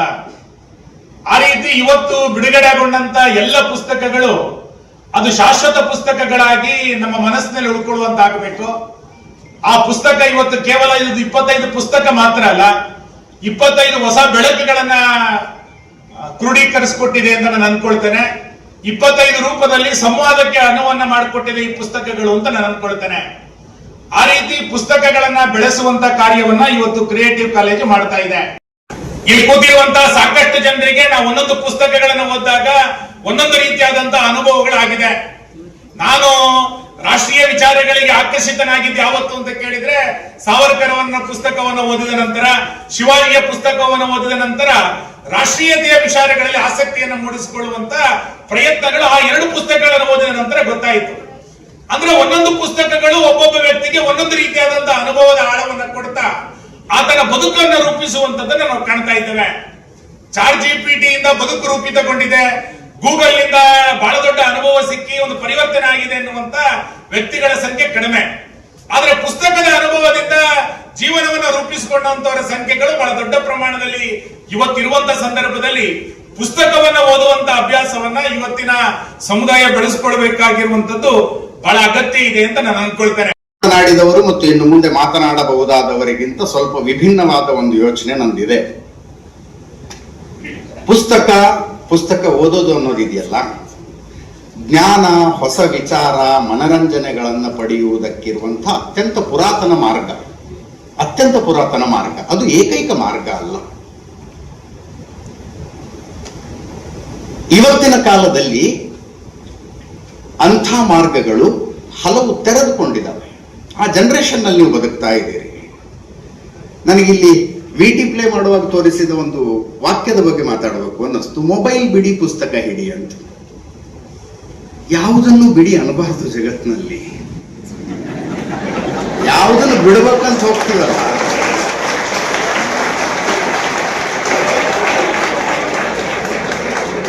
ಇಂಥದ್ದು ಬಿಡಿ ಅಂತ ಅಂದು ನೋಡಿ ನೀವು, ಗಂಟು ಬಿಡದೆ ಅದಕ್ಕೆ. ಯಾವುದನ್ನು ಬಿಡಬೇಕು ಅಂತ ಪ್ರಯತ್ನಿಸ್ತೀವಲ್ಲ, ಅದೇ ನಮ್ಮನ್ನು ಬೆನ್ನತ್ಕೊಂಡ್ಬರೋದು. ಬಿಡು ಗಿಡು ಎಲ್ಲ ಬೇಡ, ಅದು ಆಟನೇ ಅಲ್ಲ ಅದು. ನಾನು ಹೇಳೋ ಉದ್ದೇಶ ಇಷ್ಟೇ, ಮೊಬೈಲ್ ಅನ್ನುವಂಥದ್ದು ಬೆಂಕಿ ಪೊಟ್ಟಣ ಇದ್ದಂಗೆ. ಅದನ್ನ ಬಳಸ್ಕೊಂಡು ನಾವು ದೀಪನೂ ಹಚ್ಚಬಹುದು, ಮನೆಗೆ ಬೆಂಕಿನೂ ಹಚ್ಚಬಹುದು. 2 ಅವಕಾಶಗಳಿದ್ದಾವೆ ಅದರಲ್ಲಿ. ಸುನೀಲ್ ಕುಮಾರ್ ಅವರು ತಮ್ಮ ಭಾಷಣದಲ್ಲಿ ಹೇಳಿದ್ರಲ್ಲ, ಒಂದು ಪುಸ್ತಕದ ಬಯಕೆ ಏನು ಅಂದ್ರೆ ನೀರಿಗೆ ಬೀಳದಂಗೆ, ಬಿಸಿಲಿಗೆ ಬೀಳದಂಗೆ, ಮೂರ್ಖರ ಕೈಗೆ ಸಿಗದಂಗೆ ನೋಡ್ಕೋಬೇಕು ಅನ್ನೋದು ಪುಸ್ತಕದ ಬಯಕೆ. ಹಂಗೆ ಬೆಂಕಿ ಪೊಟ್ಟಣನು ಮೂರ್ಖರ ಕೈಗೆ ಸಿಗಬಾರದು. ಹಚ್ತಾರೆ ಬೆಂಕಿ ಅವರು. ಒಂದೊಂದ್ಸಲ ಯೋಚನೆ ಮಾಡಿದಾಗ ಈ ನಾವು ಸ್ಕೂಲಿಗೆ ಬರ್ತೀವಿ, ಕಾಲೇಜಿಗೆ ಬರ್ತೀವಿ, ಅದೇನ ಡಿಗ್ರಿ ತಗೋತೀವಿ, ಇಲ್ಲಿ ಈ ಎಲ್ಲದರ ಒಟ್ಟಾರೆ ಉದ್ದೇಶ ಏನು ಅನ್ನೋ ಪ್ರಶ್ನೆ ಬರುತ್ತೆ. ಶಿಕ್ಷಣದ ಉದ್ದೇಶ ಯಾಕೆ ಮಾಡ್ತೀವಿ ನಾವು ಇದನ್ನೆಲ್ಲ? ನಮಗೊಬ್ರು ಎಡಿಟರ್ ಇದ್ರು, ವಿಶ್ವೇಶ್ವರ ಭಟ್ ಅಂತ. ಅವರು LKGಗೆ ಮಗುವನ್ನು ಸೇರಿಸಿ, ಅವರ ಮಗ ವಿಶ್ವಾತ್ಮ ಅಂತ ಮಗುವನ್ನು ಸೇರಿಸಿ, ಮಗು 2 ದಿವಸ ಆಯ್ತು, 3 ದಿವಸ ಆಯ್ತು, 4ನೇ ದಿವಸ ಬಂದು ಕೇಳದಂತ, ಇನ್ನೂ 2 ದಿವಸ ಹೋಗ್ಬೇಕು ನಾನು ಅಂತ. LKG ಬರ್ತಿದ್ರು, ನಾನು ಇನ್ನೂ ಶುರು ಮಾಡಿಲ್ಲ ನಮ್ಗೆ. ಇನ್ನೂ ಅವ್ನಿಗೆ ಹೇಳಿದ್ರು 18-20 ದಿವಸ ಬಿಡಲಾರದ ಕರ್ಮ, 18-20 ವರ್ಷ ಬಿಡಲಾರದ ಕರ್ಮ ನಿಂಗೆ ಹೋಗ್ಬೇಕಾಗಿರುತ್ತೆ ಅಂತ. ಅವ್ನ ತಲೆ ಮೇಲೆ ಕೈ ಹೊತ್ಕೊಂಡು ಕುತ್ಕೊಂಡ್ಬಿಟ್ನಂತೆ. ನಾ ಏನೋ ಒಂದು ವಾರ 15 ದಿವಸ ಅನ್ಕೊಂಡಿದ್ದೆ ಇದನ್ನ. ನಿಮ್ ಕೈಗೊಂದು ಡಿಗ್ರಿ ಸರ್ಟಿಫಿಕೇಟ್ ಕೊಡೋದಾ, ಅಥವಾ ಯಾವುದಾದ್ರೂ ವೃತ್ತಿಯನ್ನ ಮಾಡುವುದಕ್ಕೆ ನಿಮ್ಮನ್ನ ಯೋಗ್ಯರನ್ನಾಗಿಸುವುದಾ, ನಿಮಗೆ ಯಾವುದಾದ್ರೂ ಜಾಬ್ ಕೊಡಿಸೋದಾ? What is the purpose of it? ಶಿಕ್ಷಣ ಸಾವಿರಾರು ವರ್ಷಗಳಿಂದನೂ ಇದೆ. ಗೊತ್ತಿವಲ್ಲ, ನಾವು ಪಾಂಡವರು ಗುರುಕುಲಕ್ಕೆ ಹೋದರು, ರಾಮ ಲಕ್ಷ್ಮಣರು ಗುರುಕುಲಕ್ಕೆ ಹೋದರು. ಅಂದ್ರೆ 6-7 ಸಾವಿರ ವರ್ಷಗಳ ಹಿಂದಿನಿಂದಲೂ ಶಿಕ್ಷಣ ವ್ಯವಸ್ಥೆ ಇದೆ. ಬಟ್ ಅವಾಗೇನು ಜಾಬ್ ತಗೋಬೇಕಾಗಿಲ್ಲ ಯಾರಿಗೂ. ಡಿಗ್ರಿ ಮುಗಿಸಿದ ಮೇಲೆ, ಡಿಗ್ರಿ ಮುಗಿಸ್ಕೊಂಡು ಸರ್ಟಿಫಿಕೇಟ್ ಮೇಲೆ ಏನೋ ಬಿಸ್ನೆಸ್ ಸ್ಟಾರ್ಟ್ ಮಾಡಬೇಕು, ಇನ್ನೇನೋ ಶುರು ಅಂತದ್ದೇನು ಇರಲಿಲ್ಲ. ಶಿಕ್ಷಣ ಇತ್ತು. ಶಿಕ್ಷಣದ ಈಗಿನ ಸ್ವರೂಪ ಹಿಂಗಿದೆ ಅಷ್ಟೇ. ನೀವು ಬರ್ತೀರಿ, ಏನೋ ಒಂದು ಸ್ಟ್ರೀಮ್ ಆಯ್ಕೆ ಮಾಡ್ಕೊಳ್ತೀರಿ. ಇಲ್ಲಿ ಕಾಮರ್ಸು ಸೈನ್ಸ್ನವರಿದ್ದೀರಿ, ನಿಮ್ಮ ಆಯ್ಕೆಯ ಸ್ಟ್ರೀಮು. ಇಲ್ಲಿಂದ ಮುಂದೆ ಒಂದಷ್ಟು ಜನರಿಗೆ ನಾವು ನೀಟ್ ಬರೀಬೇಕು, JEE ಬರೀಬೇಕು, ಅದು ಮಾಡಬೇಕು, ಇದು ಮಾಡಬೇಕು ಅಂತ ಆಸೆಗಳಿರ್ತವೆ. ಮತ್ತು ಕೆಲವರು ಜೀವನ ಹೆಂಗೆ ಬಂದ್ರೆ ಹಂಗೆ ಹೋದ್ರಾಯ್ತು ಅಂದ್ಕೊಂಡು ನೀವೇನ ಅಪ್ಪ ಅಮ್ಮ ಕಳಿಸಿರ್ತಾರೆ ಅಂತ ಒಂದಷ್ಟು ಜನ ಬಂದಿರ್ತೀರಿ. All that is fine. ನಿಮ್ಮ ಫೌಂಡರ್ ಹೇಳಿದ್ರಲ್ಲ, ಟ್ರೈ ಮಾಡ್ಬೋದು. Audio book, why not audio book? ಒಂದು ಸ್ಪೀಕರ್ ನಲ್ಲಿ ಪ್ಲೇ ಮಾಡಿಕೊಂಡು ನೀವು ನಿಮ್ಮ ಬೆಡ್ ಮೇಲೆ ಆರಾಮಾಗಿ ಮಲ್ಕೊಂಡು ಒಂದು ಕಾದಂಬರಿ ಕೇಳಿಸ್ಕೊತಾ ಇದ್ದೀರಿ. ಹಾಗೆ ಒಟ್ಟಾರೆ ಉದ್ದೇಶ ಏನು? ಒಂದು ಹೊಸ ವಿಷಯನ ತಿಳ್ಕೋಬೇಕು ನಾವು. ಹೊಸ ವಿಷಯ ಒಳಪಡ್ತಾ ಇದ್ದಾವ ಮಾರ್ಗಗಳು. ನನ್ನ ಹತ್ರ ಈ ಅಮೆಝಾನ್ ಅವರು ಕಿಂಡಲ್ ಅಂತ ಒಂದು ಡಿವೈಸ್ ಬಿಟ್ಟಿದ್ದಾರೆ. ಕಿಂಡಲ್ ಅಂತ 14,000 ರೂಪಾಯಿ ಅದರ ರೇಟ್. ಒಂದು ಪುಸ್ತಕ ಮಾರ್ಕೆಟ್ ನಲ್ಲಿ ಹಾರ್ಡ್ ಕಾಪಿ ಅಂತ ಏನ್ ಕರೀತಾರಲ್ಲ, ಪ್ರಿಂಟೆಡ್ ಕಾಪಿ, ಅದಕ್ಕೆ 400 ರೂಪಾಯಿ ಇದ್ರೆ ಕಿಂಡಲ್ ಎಡಿಷನ್ 200 ರೂಪಾಯಿಗೆ ಸಿಗುತ್ತೆ. ಏನಿಲ್ಲ, ಬಟನ್ ಒತ್ತಿ ಡೌನ್ಲೋಡ್ ಆಗುತ್ತೆ. ಮೊಬೈಲ್ಗಿಂತ ಸ್ವಲ್ಪ ದೊಡ್ಡದಿರುತ್ತೆ, ಟ್ಯಾಬ್ಗಿಂತ ಸ್ವಲ್ಪ ಸಣ್ಣದಿರುತ್ತೆ. ಅದರದೊಂದು ಬ್ಯೂಟಿ ಏನಂದ್ರೆ, ಬಿಳಿ ಹಾಳೆ ಎಷ್ಟು ಲೈಟ್ ಕೊಡುತ್ತೋ ಅಷ್ಟೇ ಲೈಟ್ ಅನ್ನು ಕಿಂಡಲ್ ಕೊಡುತ್ತೆ, ಅದಕ್ಕಿಂತ ಜಾಸ್ತಿ ಕೊಡೋದಿಲ್ಲ. ಪುಸ್ತಕದ ಪುಟ ತಿರುಗಿಸಿದಂತೆ ಸ್ಕ್ರೀನ್ ಮೇಲೆ ಪುಟ ತಿರುಗಿಸಬಹುದು ನಾವು. ಆ ಡಿವೈಸ್ ಪುಸ್ತಕ ಓದೋದ್ ಬಿಟ್ಟು ಇನ್ನು ಯಾವುದಕ್ಕೂ ಉಪಯೋಗ ಇಲ್ಲ. It is a black and white device. ಅದು ಒಂದು ಮಾರ್ಗವೇ. ಪ್ಯಾಕೇಜಿಗೆ ಸೆಲೆಕ್ಟ್ ಆದ್ರು, ಅಷ್ಟು ಪ್ಯಾಕೇಜಿಗೆ ಸೆಲೆಕ್ಟ್ ಆದ್ರು, ಪೇಪರ್ ಅಲ್ಲಿ ಸುದ್ದಿ ಬರ್ತವೆ. ನನಗೆ ಬೆಂಗಳೂರಲ್ಲಿ ಅವಾಗ ಇಸ್ಕಾನ್ ಹೋಗೋ ಅಭ್ಯಾಸ ಇದೆ. ಅಲ್ಲಿ ಜುಬ್ಬಾ ಪೈಜಾಮ ಹಾಕೊಂಡು ಗಂಧ ಹಚ್ಕೊಂಡು ಸೇವೆ ಮಾಡ್ತಾ ನಿಂತಿರ್ತಾರೆ. ಪ್ರತಿಯೊಬ್ಬರನ್ನು ಕೇಳಿದ್ರೆ ಹೇಳೋದವ್ರೆ, ನಾವು ಆ ಮಲ್ಟಿ ನ್ಯಾಷನಲ್ ಕಂಪನಿಲಿ ಇದ್ವಿ, ಆ ದೇಶದಲ್ಲಿದ್ವಿ, ಸಾಕು ಅಂತ ಬಿಟ್ಟು ಇಲ್ಲಿಗೆ ಬಂದಿದ್ದೀವಿ ಅಂತಾರ ಅವರು. ಅಂದ್ರೆ ಇರುವುದೆಲ್ಲವ ಬಿಟ್ಟು ಇರದುದರ ಹಿಡಿಗೆ ತುಡಿತಾ ಇದೆಯಲ್ಲ, ಅಂಥದ್ದೇ ಜೀವನ. ನಾನು ಬೇಸಿಕಲಿ ಹೇಳ್ತಾ ಇದ್ದದ್ದು ಶಿಕ್ಷಣದ ಉದ್ದೇಶ ಏನು ಅಂತ. ಇದೆಲ್ಲ ಮಾಡ್ತಿದೀವಲ್ಲ, ಏನು ಉದ್ದೇಶ? ಯಾವುದೋ ಬೀದಿಲಿ ಒಂದು ನಾಯಿ ಹೋಗ್ತಾ ಇರುತ್ತೆ. ಆ ನಾಯಿಗೆ ಕುತ್ತಿಗೆ ಬೆಲ್ಟ್ ಕಟ್ಟಿ ಚೈನ್ ಹಿಡ್ಕೊಂಡ್ರೆ ಆಗೋದಿಲ್ಲ. ನಾಯಿಗೆ ಒದ್ದಾಡುತ್ತದು, ಕೊಸರಾಡುತ್ತದು. ಬೆಲ್ಟ್ ಬಿಚ್ಚಿದ ತಕ್ಷಣ ಏನ್ ಮಾಡುತ್ತೆ? ರೋಡ್ ಸೈಡ್ ಯಾವುದೋ ಹೊಲಸ್ತಿನ ಕೂಡೋಗುತ್ತದು. ಬಟ್ ಇನ್ನೊಂದು ನಾಯಿ ಇರುತ್ತೆ, police dog. It is trained. ಅದಕ್ಕೆ ಯಾರು ಹಗ್ಗ ಕಟ್ಟಬೇಕು ಅಂತಿಲ್ಲ, ಚೈನ್ ಕಟ್ಟಬೇಕು ಅಂತಿಲ್ಲ. ಅದಕ್ಕೊಬ್ಬ ಹ್ಯಾಂಡ್ಲರ್ ಇರ್ತಾನೆ.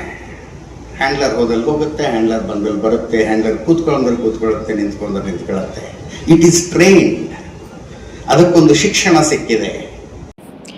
ರಾಯಚೂರಿನಲ್ಲಿ ಭಾರತ ಚುನಾವಣೆ ಆಯೋಗದ ಭಯೋತ್ಪಾದನಾ ಸಂಸ್ಥೆ ಸಂಸದ ಜಿ ಕುಮಾರ್ ನಾಯಕ್. ಭಾರತ ಚುನಾವಣೆ ಆಯೋಗ ಭಯೋತ್ಪಾದನಾ ಸಂಸ್ಥೆ ಸಂಸದ ಜಿ ಕುಮಾರ್ ನಾಯಕ್. ಕೇಂದ್ರ ಚುನಾವಣಾ ಆಯೋಗ SIR ಮೂಲಕ ಮತದಾರರಲ್ಲಿ ಆತಂಕ, ಭಯವನ್ನ ಉಂಟು ಮಾಡುತ್ತಿದ್ದು, ಇದು ಭಯೋತ್ಪಾದನೆ ಸಂಸ್ಥೆ ಎಂದು ಸಂಸದ ಜಿ ಕುಮಾರ್ ನಾಯಕ್ ಆರೋಪಿಸಿದರು. ಅವರು ಭಾನುವಾರ ತಮ್ಮ ಕಾರ್ಯಾಲಯದಲ್ಲಿ ಕರೆದ ಮಾಧ್ಯಮ ಗೋಷ್ಠಿಯಲ್ಲಿ ಮಾತನಾಡಿ, 2002ರಲ್ಲಿ ಮತ ಹಾಕಿದವರ ರಾಜ್ಯದ ಅನೇಕ ಮತದಾರರು ತಮ್ಮ ಮತಪಟ್ಟಿಯಲ್ಲಿ ಹೆಸರಿಲ್ಲ ಎಂದು ಹುಡುಕಿ ಆತಂಕಕ್ಕೆ ಒಳಗಾಗಿದ್ದಾರೆ. ಅಂದಿನ ಮತದಾರರ ಪಟ್ಟಿಯನ್ನ ಡಿಜಿಟೈಸೇಷನ್ ಮಾಡಬೇಕಿದ್ದ ಚುನಾವಣೆ ಆಯೋಗ ಸರಿಯಾಗಿ ಮಾಡಿಲ್ಲ. ಹೀಗಾಗಿ ಅನೇಕರು ಮತದಾರರ ಪಟ್ಟಿಯಲ್ಲಿ ಹೆಸರಿಲ್ಲದೆ ಆಯೋಗದ ಬಾಗಿಲು ತಟ್ತಾ ಇದ್ರು. ಸರಿಯಾದ ಉತ್ತರ ಸಿಗುತ್ತಿಲ್ಲ, ಸ್ಪಂದನೆಯೂ ಸಿಗುತ್ತಿಲ್ಲ. ಈಗ ಹೊಸದಾಗಿ ಸೇರಿಸುವುದಾದ್ರೆ ಇಲ್ಲಸಲ್ಲದ ದಾಖಲೆ ಕೇಳುತ್ತಾರೆ. ಚುನಾವಣೆ ಆಯೋಗ ಮತದಾರರಲ್ಲಿ ಗೊಂದಲ, ಆತಂಕ, ಭಯವನ್ನ ಸೃಷ್ಟಿಸ್ತಾ ಇದೆ. ಹೀಗಾಗಿ ಭಯೋತ್ಪಾದನಾ ಸಂಸ್ಥೆ ಎನ್ನಲು ನನಗೆ ಹಿಂಜರಿಕೆ ಇಲ್ಲ ಎಂದು ಸ್ಪಷ್ಟಪಡಿಸಿದರು. ಎಸ್ಐಆರ್ ಮೂಲಕ ಪಶ್ಚಿಮ ಬಂಗಾಳದಲ್ಲಿ 22 ಲಕ್ಷ ಮತದಾರರ ಹೆಸರು ತೆಗೆದುಹಾಕಿದೆ. ಕರ್ನಾಟಕದಲ್ಲಿಯೂ ಬಾಂಗ್ಲಾದೇಶದ ಪ್ರಜೆಗಳಿದ್ದಾರೆ ಎಂದು ಹೇಳಿ ಎಸ್ಐಆರ್ ಮಾಡುತ್ತಿದ್ದಾರೆ. ಚುನಾವಣಾ ಆಯೋಗ ನಿಷ್ಪಕ್ಷಪಾತ ಕೆಲಸ ಮಾಡಬೇಕು. ಹಿಂದೆ ಚುನಾವಣಾ ಆಯುಕ್ತರಾಗಿದ್ದ ಟಿಎನ್ ಶೇಷನ್, ವೆಂಕಟಾಚಲಪತಿ ಸೇರಿ ಅನೇಕ ಆಯುಕ್ತರು ಅವರ ಕೆಲಸ ಕಾರ್ಯಗಳು ವಿರೋಧ ಪಕ್ಷಗಳು ಶ್ಲಾಘಿಸಿವೆ. ಈಗಿರುವ ಆಯೋಗ ಅಧ್ಯಕ್ಷರು ವ್ಯತಿರಿಕ್ತವಾಗಿ ನಡೆದುಕೊಳ್ಳುತ್ತಿದ್ದಾರೆ ಎಂದು ಆರೋಪಿಸಿದರು. ಬ್ಯೂರೋ ರಿಪೋರ್ಟ್ ಗಾನಂದನಿ ವೀರನಗೌಡ, ಎನ್ಕೆಎಸ್ ರಿಪೋರ್ಟ್, ರಾಯಚೂರು. ಅದನ್ನು ಡಿಜಿಟೈಸ್ ಮಾಡ್ಕೊಂಡಿಲ್ಲ. ಅದು ಮಾಡ್ಕೊಳ್ಳೋ ಸಂದರ್ಭದಲ್ಲಿ ಟೈಪ್ ಇದು ಕಂಪ್ಯೂಟರೈಸ್ ಮಾಡುವಾಗ ಬೇಕಾದಷ್ಟು ಮಿಸ್ಟೇಕ್ಗಳಾಗಿರ್ತವೆ. ನಮಗೂ ಅದಕ್ಕೆ ಸಂಬಂಧವೇ ಇಲ್ಲ. ಅಂತ ತಪ್ಪು ಕೂಡ ಎಲೆಕ್ಷನ್ ಕಮಿಷನ್ ಆಗಿರೋದ್ರಿಂದ ಇಷ್ಟೆಲ್ಲ ಆದ್ಮೇಲೆ ಎಲೆಕ್ಷನ್ ಕಮಿಷನ್ ಇರುವಂತಹ ವಾಸ್ತವ ಪರಿಸ್ಥಿತಿ, ವಾಸ್ತವ ಸಿದ್ಧತೆಗಳನ್ನ ನೋಡಿಕೊಂಡು ಅವ್ರು ಏನ್ ಮಾಡ್ಬೇಕಾಗಿತ್ತು, ಇದಕ್ಕೆ ಈ ರೀತಿಯ ಕಾಲಮಿತಿ ಅಂತ ಇಡಬಾರ್ದು. ನಾವು ನಿಮ್ ಮನೆ ಹತ್ರ ಬರ್ತೀವಿ, ನಿಮ್ ವಿಷಯ ಏನು ಅಂತ ಸರಿಯಾಗಿ ತಿಳ್ಕೊಳ್ತಿದ್ದೀವಿ, ಅದನ್ನ ನಾವು ಸ್ಪಷ್ಟ ಮಾಡಿ ನಮ್ಮ ಎಲೆಕ್ಟ್ರಲ್ ರೋಲ್ ಅಲ್ಲಿ ಹಾಕೊಂತೀವಿ ಅಂತ ಹೇಳ್ಬೇಕಾಗಿತ್ತು.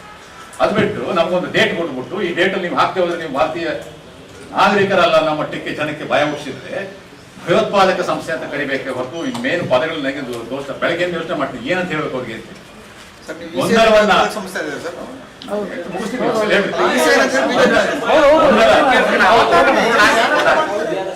ಅಲ್ಲ ಯಾರಂದ್ರೆ ಸರ್ ಭಯೋತ್ಪಾದಕ ಸಂಸ್ಥೆ ಇಸಿಎನ ಇಲ್ಲ ಬಿಜೆಪಿ ಗೌರ್ಮೆಂಟ್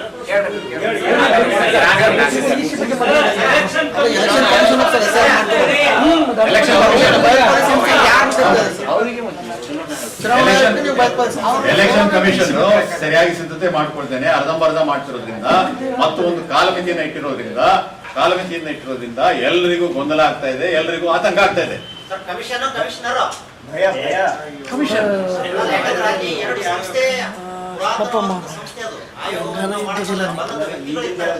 ಇಲ್ಲ ನಿಮ್ಮ ಪ್ರಶ್ನೆಯನ್ನ ನಾನು ಆಗ್ಲೇ ಆಂಟಿಸಿಪೇಟ್ ಮಾಡಿ ಅದಕ್ಕೆ ನಿಮ್ಗೆ ಟಿ ಎನ್ ಶೇಷನ್ ಅವರು ಉದಾಹರಣೆ ಕೊಟ್ಟಿದ್ದು. ಅವ್ರ ಸಂದರ್ಭದಲ್ಲಿ ಬೇರೆ ವಿರೋಧ ಪಕ್ಷದವರು ಯಾರು ವಿರೋಧ ಮಾಡ್ತಿರ್ಲಿಲ್ಲ, ಅವರು ಬಹಳ ಗಟ್ಟಿಯಾಗಿ ಜೋರಾಗಿ ಮಾಡ್ತಾ ಇದ್ರು. ಕೃಷ್ಣಮೂರ್ತಿ ಅವರಿದ್ರು, ಲಿಂಗಡೋ ಇದ್ರು, ಇನ್ನೇ ಬೇಕಾಷ್ಟು ಜನ ಇದ್ರು. ಆದ್ರೆ ಈಗ ಆಗಿರುವಂತದ್ದನ್ನ ನೋಡಿದಾಗ ಆ ಸಂಸ್ಥೆಯ ಒಂದು ಅರ್ಹತೆ ಏನಿದೆ, ಅವ್ರ ನಂಬಿಕಸ್ಥ ಸಂಸ್ಥೆ ಅಂತ ಹೇಳಿದ್ರೆ ಬಹಳಷ್ಟು ಜನಕ್ಕೆ ಅದ್ರ ಬಗ್ಗೆ ಸಂಶಯ ಇದೆ. ಆದ್ರಿಂದ ನಾನು ಹೇಳ್ತಾ ಇರುವಂತದ್ದು ಇವತ್ತಿನ ದಿವಸ ಅವ್ರು ಮಾಡ್ತಾ ಇರುವಂತ ಕೆಲಸ ಯಾವ ರೀತಿ ಅಂತ ಹೇಳಿದ್ರೆ ಗೊಂದಲೋತ್ಪಾದನೆ ಮತ್ತು ಭಯೋತ್ಪಾದನೆ. ಯಾಕೆ ಈ ಪದಗಳನ್ನ ನಾನು ಬಹಳ ಕಾನ್ಶಿಯಸ್ ಆಗಿ ಹೇಳ್ತಿದ್ದೀನಿ ಅಂತ ಹೇಳಿದ್ರೆ ಕಳೆದ ಹಲವಾರು ದಿವಸಗಳಲ್ಲಿ ನಾವು ರಾಯಚೂರಿನಲ್ಲಿ ನೋಡ್ತಾ ಇರುವಾಗ ಜನಗಳ ಮಧ್ಯದಲ್ಲಿ ನನಗೆ ಕಂಡು ಬರ್ತಾ ಇರೋದು ಗೊಂದಲ ಮತ್ತು ಭಯ. Please understand that only because I was A DC or an MP I can call somebody and tell ಎಲ್ಲಿ ಹುಡ್ಕೊಂಡ್ ಬಂದ್ರಪ್ಪ ನಮ್ಮ ಹೆಸರು ಅಂತ. ಸಾಮಾನ್ಯವಂತ ಜನಗಳಿಗೆ ಎಲ್ಲಿ ಸಾಧ್ಯತೆ ಆಗ್ತದೆ? 2002 ಎಲ್ಲಿಂದ ಹುಡ್ಕೊಂಡ್ ಬರ್ತಾ ಇದ್ದಾರೆ? ಆಮೇಲೆ ಇವ್ರ ಮಾತು ನಾವು ಏನ್ ಕೇಳಬೇಕು ಅಂತ ಹೇಳಿದ್ರೆ, ನಿಮ್ಗೆ ಎಲ್ಲಿ ಸಿಗದೆ ಹೋದ್ರೂ ಪರವಾಗಿಲ್ಲ, ನಿಮ್ ಡೇಟಾ ಹಾಕ್ಬಿಟ್ಟು ಸೈನ್ ಮಾಡಿ ಕೊಟ್ಬಿಡಿ, ನಾವು ಯಾವ್ದನ್ನು ಡಿಲೀಟ್ ಮಾಡಲ್ಲ. ಸರ್, ಈಗ ಗೊಂದಲ ಮತ್ತು ಭಯ ಆದ್ರೆ ಕೃಷ್ಣರಾಜಪೇಟೆಯಲ್ಲಿ ಆಚಾರ್ಯ ವಿದ್ಯಾಶಾಲೆಯ ವಿದ್ಯಾರ್ಥಿಗಳಿಗೆ ಆಯೋಜಿಸಿದ್ದ ನಾಯಕತ್ವ ಪದಗ್ರಹಣ ಸಮಾರಂಭ. ವಿದ್ಯಾರ್ಥಿಗಳು ಏಕಾಗ್ರತೆಯಿಂದ ಅಭ್ಯಾಸ ಮಾಡಿ ಗುರಿ ಸಾಧನೆ ಮಾಡಬೇಕು. ಸೇವಾ ಮನೋಭಾವನೆ ಹಾಗೂ ಪರೋಪಕಾರ ಗುಣಗಳು ಜೀವನದ ಉಸಿರಾಗಬೇಕು ಎಂದು ಮಂಡ್ಯ ಹಾಲು ಒಕ್ಕೂಟದ ನಿರ್ದೇಶಕ ಡಾಲು ರವಿ ಹೇಳಿದರು. ಅವರು ಕೃಷ್ಣರಾಜಪೇಟೆ ಪಟ್ಟಣದ ಬಾಲಗಂಗಾಧರನಾಥ ಸ್ವಾಮಿ ಒಳಾಂಗಣ ಕ್ರೀಡಾಂಗಣದ ಆವರಣದಲ್ಲಿ ಆಚಾರ್ಯ ವಿದ್ಯಾಶಾಲೆಯ ವಿದ್ಯಾರ್ಥಿಗಳಿಗೆ ಆಯೋಜಿಸಿದ್ದ ನಾಯಕತ್ವ ಪದಗ್ರಹಣ ಸಮಾರಂಭವನ್ನು ಜ್ಯೋತಿ ಬೆಳಗಿಸಿ ಉದ್ಘಾಟಿಸಿ ಮಾತನಾಡಿದರು. ಇಂದಿನ ಮಕ್ಕಳೇ ನಾಳಿನ ಭವ್ಯ ಭಾರತದ ಸತ್ಪ್ರಜೆಗಳಾಗಿದ್ದರಿಂದ ಮಕ್ಕಳಿಗೆ ಬಾಲ್ಯದಿಂದಲೇ ಶಿಸ್ತು, ಸಂಯಮ, ಸಂಸ್ಕಾರ ಸೇರಿದಂತೆ ವಿದ್ಯೆಯ ಜ್ಞಾನದ ಬೆಳಕಿನ ಶಕ್ತಿಯನ್ನ ನೀಡಿ ಸಮಾಜಮುಖಿಯಾಗಿ ಮುನ್ನಡೆಸಬೇಕು.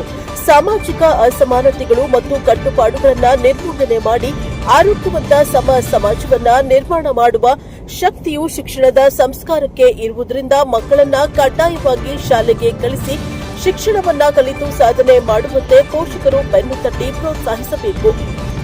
ತಮ್ಮ ಮಕ್ಕಳ ಭವಿಷ್ಯಕ್ಕಾಗಿ ಹಣ ಆಸ್ತಿಯನ್ನ ಸಂಪಾದನೆ ಮಾಡಿ ಕೂಡಿಡುವ ಬದಲಿಗೆ ಶಿಕ್ಷಣದ ಜ್ಞಾನದ ಬೆಳಕಿನ ಶಕ್ತಿಯನ್ನೇ ಕೊಡಿಸುವ ಮೂಲಕ ನಿಮ್ಮ ಮಕ್ಕಳನ್ನೇ ಸಮಾಜಕ್ಕೆ ಆಸ್ತಿಯನ್ನಾಗಿ ಕೊಡುಗೆ ನೀಡಬೇಕು ಎಂದು ಕೈಮುಗಿದು ಮನವಿಯನ್ನ ಮಾಡಿದ ಡಾಲು ರವಿ, ಪಟ್ಟಣದ ಆಚಾರ್ಯ ಶಿಕ್ಷಣ ಸಂಸ್ಥೆಯು ಗುಣಮಟ್ಟದ ಶಿಕ್ಷಣಕ್ಕೆ ಹಾಗೂ ಶಿಸ್ತು ಮತ್ತು ಬದ್ಧತೆಗೆ ತಾಲೂಕಿನಾದ್ಯಂತ ಹೆಸರುವಾಸಿಯಾಗಿದೆ. ಇಲ್ಲಿ ನಮ್ಮ ಮಕ್ಕಳಿಗೆ ಸೈನಿಕರಿಗೆ ತೊಡಿಸುವ ಸಮವಸ್ತ್ರದ ಮಾದರಿಯಲ್ಲಿ ಯೂನಿಫಾರ್ಮ್ ಅನ್ನ ರೂಪಿಸಿ ವಿದ್ಯಾರ್ಥಿಗಳಿಗೆ ದೇಶಾಭಿಮಾನ ಮತ್ತು ಸಮಾಜದ ಬಗ್ಗೆ ಕಳಕಳಿಯನ್ನ ತುಂಬುತ್ತಿರುವುದರಿಂದ ಮಕ್ಕಳು ಸಾಧನೆ ಮಾಡಲು ಸಮಾಜಮುಖಿಯಾಗಿ ಮುನ್ನಡೆದು ಸಾಧನೆ ಮಾಡಲು ಸಹಕಾರಿಯಾಗಿದೆ. ಆದ್ದರಿಂದ ಪೋಷಕರು ತಮ್ಮ ಮಕ್ಕಳನ್ನ ಹೆಣ್ಣು ಗಂಡು ಎಂದು ಭೇದ ಭಾವ ಮಾಡದೆ ಸಮಾನವಾಗಿ ಕಂಡು ಶೈಕ್ಷಣಿಕ ಸಾಧನೆ ಮಾಡಿ ಮುನ್ನಡೆಯುವಂತೆ ಪ್ರೋತ್ಸಾಹ ನೀಡಬೇಕು ಎಂದು ಡಾಲು ರವಿ ಕರೆ ನೀಡಿದರು.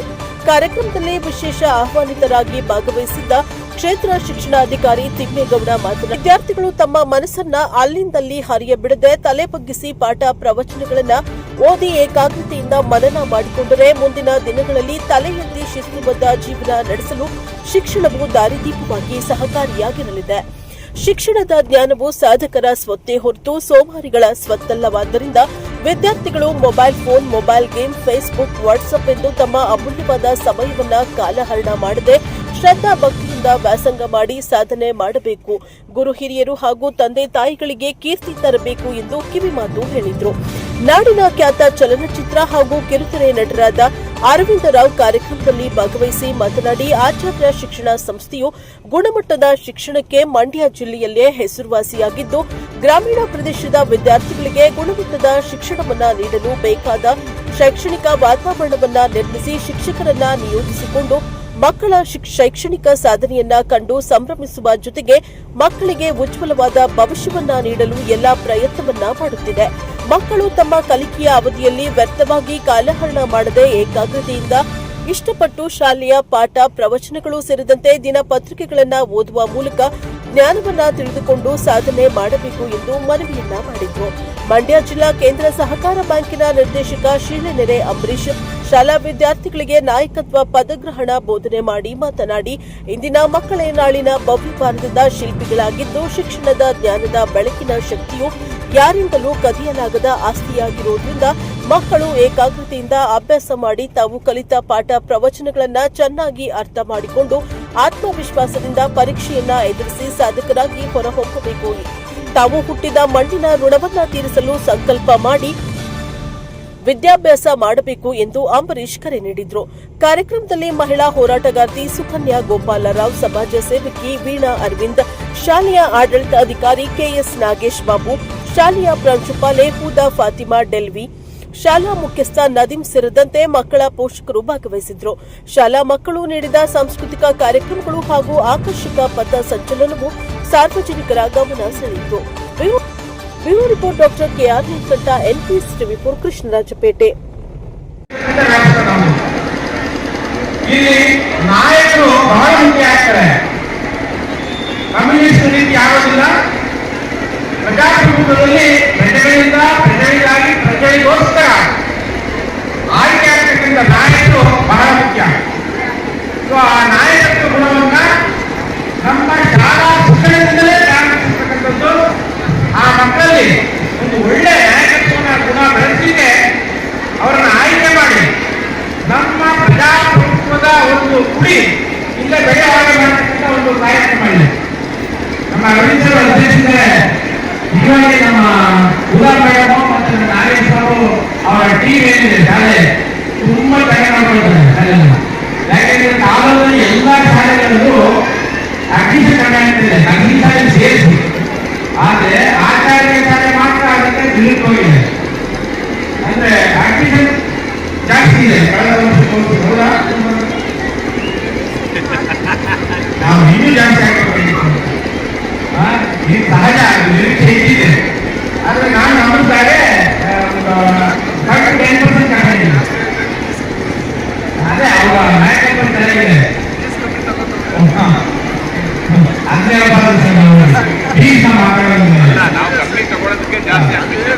ನಾವು ಗುಣಮಟ್ಟ ಮಾತ್ರ ಹೇಳ್ತೀವಿ. ಹಾಗಾಗಿ ಒಂದು ಶೈಕ್ಷಣಿಕ ಏನು ಅಂಕಗಳನ್ನ ಕೊಡಿಸೋದ್ರ ಜೊತೆಗೆ ಮಕ್ಕಳಿಗೆ ನಾಯಕತ್ವದ ಗುಣವನ್ನು ಬೆಳೆಸಬೇಕು. ಬಹಳ ಬಹಳ ಮುಖ್ಯ. ಮತ್ತೆ ಅವರಿಗೆ ಎಲ್ಲ ರೀತಿಯ ಒಂದು ವೈಯಕ್ತಿಕ ವ್ಯಕ್ತಿತ್ವ ಬೆಳೆಯಬೇಕು. ಅದನ್ನ ಬೆಳೆಸೋ ನಿಟ್ಟಿನಲ್ಲಿ ನಮ್ಮ ಎಲ್ಲ ಶಿಕ್ಷಕರು ಪ್ರಾಂಶುಪಾಲರಾಗಿ ತುಂಬಾ ಚೆನ್ನಾಗಿ ನಡೆಸ್ತಾ ಇದ್ದಾರೆ. ಈ ಒಂದು ಕಾರ್ಯಕ್ರಮವನ್ನು ಇಷ್ಟು ಅದ್ದೂರಿಯಾಗಿ ಮಾಡ್ತಾ ಇರೋದೇ ಅದಕ್ಕೆ ಸಾಕ್ಷಿ ಅಂತ ನನ್ನ ಭಾವನೆ. ಹಾಗಾಗಿ ನಾನು ಹೆಚ್ಚು ಮಾತನಾಡಕ್ಕೆ ಹೋಗಿಲ್ಲ. ಯಾಕಂದ್ರೆ ನಿಮ್ಮ ಎಲ್ಲ ಇತರ ಎಲ್ಲ ಚಟುವಟಿಕೆಗಳಿದ್ದಾವೆ. ಒಂದು ಪ್ರಜಾಪ್ರಭುತ್ವ ರಾಷ್ಟ್ರ ಸದೃಢವಾಗಿ ನಿಲ್ಲಬೇಕು ಅಂದ್ರೆ ನಮಗೆ ನಮ್ಮನ್ನ ನಡೆಸತಕ್ಕಂಥ ನಾಯಕರು ಒಂದು ಟೀಮ್ಗೆ ಕೆಲಸ ಮಾಡಬೇಕಾದ್ರೆ ಆಕ್ಟಿವ್ನೆಸ್ ಎಷ್ಟಿರ್ಬೇಕು, ಆ ಮಕ್ಕಳಿಗೆ ಮಾರ್ಕ್ಸ್ ಹಾಕಿಂತ ಕೊಟ್ಟರೆ ಹಾಕಕ್ಕೆ ಭಯ. ಎಲ್ಲ ಚೆನ್ನಾಗಿ ಯಾವ ಮಕ್ಕ ಮಾಡಕ್ಕೆ ಕಟ್ಟಿಲ್ಲ. ಯೂನಿಫಾರ್ಮ್ ನೀವೇ ಕೊಡಿಸಿರೋದು 15ನೇ ಹಾಕಲ್ಲ. ಯೂನಿಫಾರ್ಮ್ ನೀವೇ ಕೊಟ್ಟಿಲ್ಲ, ಅದಕ್ಕೆ ಮಾರ್ಕ್ಸ್ ಹಾಕಿ ಕೊಟ್ಟಿದ್ದೀರಿ ಏನಪ್ಪ? ಅಲ್ಲ ನಾನು ಹೇಳೋದು ವಿದ್ಯಾಭ್ಯಾಸ ಮಾಡೋದಕ್ಕೆ ನಮಗೆ ನೀನು ಹೋಗ್ಬೇಕು ಹೇಳೋಲ್ಲ. ನೀನು ಮಾರ್ಕ್ಸ್ ಹಾಕಿದ್ರೆ ಅದಕ್ಕೆ ಮಾರ್ಕ್ಸ್ ಹಾಕಿದ್ರೆ ಆಯ್ತಲ್ಲ. ನಮಗೆ ಮಕ್ಕಳ ಚಿಂತ ಕೆಲಸಗಳು ಯಾಕೆ ಮಾತಾಡ್ತೀನಿ ಎಲ್ಲ ದೂರ ಮಾಡಿಸೋದಲ್ಲ. ಇವತ್ತು ನಿಮಗೆ ನಮ್ಮ ಯಾರು ಗೊತ್ತು ಪ್ರಯತ್ನ ಮಾಡಿ ನಿಲ್ಲಿಸಬಾರದು. ನಮಗೆ 50 ಮಾರ್ಕ್ಸ್ ಅವರೇ ನಾವು ಡಿಗ್ರಿ ಪ್ರಶ್ನೆ ತಿಳಿಸಿ ನಾವೇನಾದ್ರು ಜಾಸ್ತಿ ಹೋದ್ರೆ ಕೆಲಸ ಗೊತ್ತಿರಲಿಲ್ಲ. ನಂತರ ಆದಿಗೆ ಹಾಕಿದ್ರೆ ತುಂಬಾ ಎಫರ್ಟ್ ಹಾಕಿದ್ರು. ಆ ಎಫರ್ಟ್ ಆ ಎಫರ್ಟ್ ಸದ್ಯ ಕಾರಣ ಟೀಚರ್ಸ್ ಕೂಡ ಏನೋ ಒಂದು ಕೊಟ್ಟಿರ್ತಾರೆ ಹೋಗೋದಾರೆ. ಸ್ಪೋರ್ಟ್ಸ್ ಸಂಗೀತದ ಬೇರೆ ಕಲ್ಚರಲ್ ಆಕ್ಟಿವಿಟೀಸ್ ಅನ್ನು ಹುಡುಕಿ ಆ ಮಗುನ ಆಸಕ್ತರ ಪ್ರಯತ್ನ ಮಾಡಬೇಕಾಗಿರೋದು ಅಪ್ಪ ಅಮ್ಮಗಿಂತ ಜಾಸ್ತಿ ಟೀಚರ್ಸ್ ಹೇಳಿರ್ತಾರೆ. ಮಾಡಿ ಬರೀ ಓದುವನ್ನ ನನ್ನ ಅಪ್ಪ ಅಮ್ಮಗಿದ್ರೆ ಅದನ್ನ ಹೇಳಿದಾಗ ಅದಕ್ಕೆ ತಕ್ಕ ಒಂದು ಟೀಮ್ಗೆ ಕೆಲಸ ಮಾಡಬೇಕಾದ್ರೆ ಆಕ್ಟಿವ್ನೆಸ್ ಎಷ್ಟಿರ್ಬೇಕು, ಆ ಮಕ್ಕಳಿಗೆ ಮಾರ್ಕ್ಸ್ ಹಾಕಿಂತ ಕೊಟ್ಟರೆ ಹಾಕಕ್ಕೆ ಭಯ. ಎಲ್ಲ ಚೆನ್ನಾಗಿ ಯಾವ ಮಕ್ಕ ಮಾಡಕ್ಕೆ ಕಟ್ಟಿಲ್ಲ. ಯೂನಿಫಾರ್ಮ್ ನೀವೇ ಕೊಡಿಸಿರೋದು 15ನೇ ಹಾಕಲ್ಲ. ಯೂನಿಫಾರ್ಮ್ ನೀವೇ ಕೊಟ್ಟಿಲ್ಲ, ಅದಕ್ಕೆ ಮಾರ್ಕ್ಸ್ ಹಾಕಿ ಕೊಟ್ಟಿದ್ದೀರಿ ಏನಪ್ಪ? ಅಲ್ಲ ನಾನು ಹೇಳೋದು ವಿದ್ಯಾಭ್ಯಾಸ ಮಾಡೋದಕ್ಕೆ ನಮಗೆ ನೀನು ಹೋಗ್ಬೇಕು ಹೇಳೋಲ್ಲ. ನೀನು ಮಾರ್ಕ್ಸ್ ಹಾಕಿದ್ರೆ ಅದಕ್ಕೆ ಮಾರ್ಕ್ಸ್ ಹಾಕಿದ್ರೆ ಆಯ್ತಲ್ಲ. ನಮಗೆ ಮಕ್ಕಳ ಚಿಂತ ಕೆಲಸಗಳು ಯಾಕೆ ಮಾತಾಡ್ತೀನಿ ಎಲ್ಲ ದೂರ ಮಾಡಿಸೋದಲ್ಲ. ಇವತ್ತು ನಿಮಗೆ ನಮ್ಮ ಯಾರು ಗೊತ್ತು ಪ್ರಯತ್ನ ಮಾಡಿ ನಿಲ್ಲಿಸಬಾರದು. ನಮಗೆ 50 ಮಾರ್ಕ್ಸ್ ಅವರೇ ನಾವು ಡಿಗ್ರಿ ಪ್ರಶ್ನೆ ತಿಳಿಸಿ ನಾವೇನಾದ್ರು ಜಾಸ್ತಿ ಹೋದ್ರೆ ಕೆಲಸ ಗೊತ್ತಿರಲಿಲ್ಲ. ನಂತರ ಆದಿಗೆ ಹಾಕಿದ್ರೆ ತುಂಬಾ ಎಫರ್ಟ್ ಹಾಕಿದ್ರು. ಆ ಎಫರ್ಟ್ ಆ ಎಫರ್ಟ್ ಸದ್ಯ ಕಾರಣ ಟೀಚರ್ಸ್ ಕೂಡ ಏನೋ ಒಂದು ಕೊಟ್ಟಿರ್ತಾರೆ ಹೋಗೋದಾರೆ. ಸ್ಪೋರ್ಟ್ಸ್ ಸಂಗೀತದ ಬೇರೆ ಕಲ್ಚರಲ್ ಆಕ್ಟಿವಿಟೀಸ್ ಅನ್ನು ಹುಡುಕಿ ಆ ಮಗುನ ಆಸಕ್ತರ ಪ್ರಯತ್ನ ಮಾಡಬೇಕಾಗಿರೋದು ಅಪ್ಪ ಅಮ್ಮಗಿಂತ ಜಾಸ್ತಿ ಟೀಚರ್ಸ್ ಹೇಳಿರ್ತಾರೆ. ಮಾಡಿ ಬರೀ ಓದುವನ್ನ ನನ್ನ ಅಪ್ಪ ಅಮ್ಮಗಿದ್ರೆ ಅದನ್ನ ಹೇಳಿದಾಗ ಅದಕ್ಕೆ ತಕ್ಕ ಆಗ ಅಲ್ಲಿ ಬರೋರು ಸ್ಕೂಲ್ ಹತ್ರ ಆ ಟೈಮಲ್ಲಿ ನೋಡಿ ತುಂಬ 15 ವರ್ಷದಿಂದ ರೆಡಿ ಫ್ಯಾಮಿಲಿ ಬಂದು ಮತ್ತೆ ಮೊದಲಿನವರಿಗೆ ವಹಿಸಿದ ಮೇಲೆ ಲಾಭದ ನಷ್ಟ ನಾವು ಹೋಗ್ತೀನಿ ತುಂಬ ಸ್ವೀಕಾರ ಮಾಡಿ ಅವರುಗಳ ಜೊತೆ ನಿಂತ್ಕೊಂಡು ಶಾಲೆ ಎಷ್ಟು ಕಷ್ಟ ಅಂತ ಅದೇ ಮಾತಾಡ್ತಾ ಇದ್ದೆ ನಾನು. ಮತ್ತೆ ಪಾತ್ರ ಮಾಡೋದು ಇವತ್ತು ರ್ಯಾಂಕ್ ಬಂದಿರೋದ್ರಲ್ಲಿ ಅವ್ರ ಪಾತ್ರ ಆದ ಅಂತ ಹೇಳಿದಾಗ ಖುಷಿ ಆಯಿತು. ಸ್ವಲ್ಪ ಇವತ್ತಿನ ಎಲ್ಲ ಗಣ್ಯರು ಜೊತೆ ಹಿಂಗಡೆ ಕೂತಿರೋದಿಲ್ಲ. ನಾನು ವಿಚಾರ ಹೇಳ್ತೀನಿ. ಹೆಸರು ಆಚಾರ್ಯ ವಿದ್ಯಾಶಾಲೆ ಅಂತೆ. ಅದರಿಂದ ಬ್ರಾಹ್ಮಣ ಸಮಾಜದಲ್ಲಿ ಹುಟ್ಟೋರು, ಒಂದೇ ಮರಣ ಮುಸ್ಲಿಂ ಸಮಾಜದಲ್ಲಿ ಹುಟ್ಟೋದು. ಅತ್ಯಂತ ಸಂಬಂಧ ಬೇರೆ. ಅವರ ಟ್ಯಾಲೆಂಟ್ ಅನ್ನು ಗುರುತಿ ಸಂಸ್ಥೆನ ಬೆಳೆಸ್ತಾರೆ ಮಾಡ್ತಾರೆ ಅಂತೇಳಿ ಅವ್ರು ಕೈ ಕೊಟ್ಟಿರೋದು. ನಾನು ನನ್ನ ಮಾಮಯ್ಯನ ಮಕ್ಕಳು ಇಲ್ಲೇ ಓದಿಸ್ತಾ ಇದ್ದೀನಿ. ನನ್ನ ಮಾಮಯ್ಯನ ಮಕ್ಕಳು ಈಗ ಸೇರಿಸಿದ್ದೀನಿ.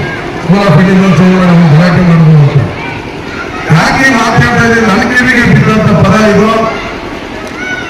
ಮುಸ್ಲಿಮ್ಸ್ ಟೀಚರು, ಮುಸ್ಲಿಂ ಪ್ರಿನ್ಸಿಪಾಲ್, ಸ್ವಲ್ಪ ಮುಸ್ಲಿಂ ಜಾಸ್ತಿ ಅದ ಅಂತಂದ್ರೆ ನನ್ನ ಕಿವಿಗೆ ಬಿದ್ದಿರೋದು.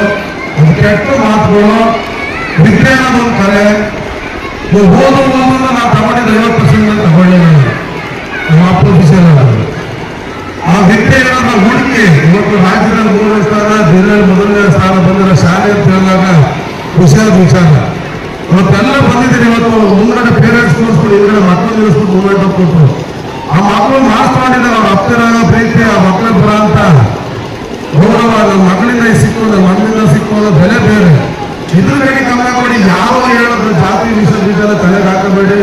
ಇವತ್ತು 900 ಮಕ್ಕಳು ಕೇಳ್ಪಟ್ಟಿದ್ದೀನಿ. ನಾನು ಅದನ್ನ ಮಾತಾಡ್ತಾ ಇದ್ದಾಗ ಈ ಫೀಸಲ್ಲಿ ನೀವು ಮೇಂಟೈನ್ ಆಯ್ತಾ ಹೆಂಗ್ ಸಾಧ್ಯ? ಡೇ ಮಾಡಿ ಮೇಂಟೈನ್ ಮಾಡಕ್ ಆಗಲ್ಲ. ಆಸ್ಟ್ರಿಗೆ ಹೋದ್ರೆ ನೀವು ಸೇಲ್ಸ್ ಮಾಡ್ಕೊಳ್ಳೋದು ಈ ಬಿಸ್ನೆಸ್ ಇಲ್ಲಿ ಬಂದು ಇಷ್ಟಪಟ್ಟು ಆಗ್ತದೆ ಮಾಡ್ಬಿಟ್ಟು ಅದು ಕೋಟಿ ಆಗಿರೋದು ಬೇರೆ ಸಿಕ್ಕಿಸ್ತೀವಿ. ಅವರೆಲ್ಲ ಗೊತ್ತಿದ್ದೀವಿ. ನಾವು ಗೊತ್ತಿದ್ರು ಇಲ್ಲಿ ನಾನು ಹುಟ್ಟುವರು ನಮ್ಮ ತಂದೆ ಅವತ್ತಿನ ಕಾಲದಲ್ಲಿ ಈ ಊರಲ್ಲಿ ಚಿಕ್ಕದಾಗಿ ಬೆಳೆಸಿ ದೊಡ್ಡ ಮಟ್ಟ ದುರ್ಗಮ್ಮನ ಹೆಸರಿಸಿದ್ರು. ಅದೇ ಊರಲ್ಲಿ ಏನಾದ್ರು ಮಾಡಬೇಕು ಅಂತೇಳಿ ಅದೇ ಬೇಕಾದ್ರೆ ಕೋಟಿ ಮಾಡೋದು. ಅದಾದ್ಮೇಲೆ ದುರ್ಗಾ ಸಂತ ಒಳ್ಳೆ ಓಟು ಮಾಡಿದ್ರು. ಈ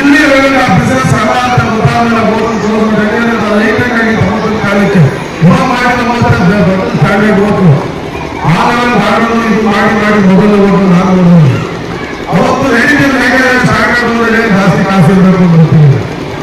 ಇವತ್ತು ಅವ್ರು ದುಡ್ಡುಗೋಸ್ಕರ ನನ್ನ ಹತ್ರ ಅವರು ಹೇಳಿದೆ ದುಡ್ಡುಗೋಸ್ಕರ ಖಂಡಿತವಾಗಿ ಶಾಲೆ ಮಾಡಿ ನಾನು ಹೇಳಿದ್ರೆ ತುಂಬಾ ಖಂಡಿತ ಬರ್ತಾರೆ ಫೀಸ್ ತಗೋತಾರೆ ಶಾಲೆ ಅದರೊಳಗೆ ಹಗಲಂತವ್ರು ಹೊಡ್ತಾ ಇದ್ದಾರೆ ಅನ್ನೋದನಿಗೆ ಅದರಲ್ಲಿ ಎಷ್ಟು ದಿವಸ ಗೊತ್ತಿಲ್ಲ. ತುಂಬಾ ಮಕ್ಕಳು ಫೋನ್ ಮಾಡ್ತಾ ಇರ್ತಾರೆ 5,000 ಬಿಡ್ತಾರೆ ನಾನು ಹೇಳೋದಷ್ಟೇ ಇಲ್ಲೆಲ್ಲ ಬಂದರೆ ದೊಡ್ಡ ಮನೆಯಲ್ಲ ಸೇರಿಸಿ ನಮ್ಮ ಹೊರಗಡೆ ಭಾರಿ ದಿವಸಗಳು ಕಾಣ್ತಾ ಇದ್ದೀವಿ.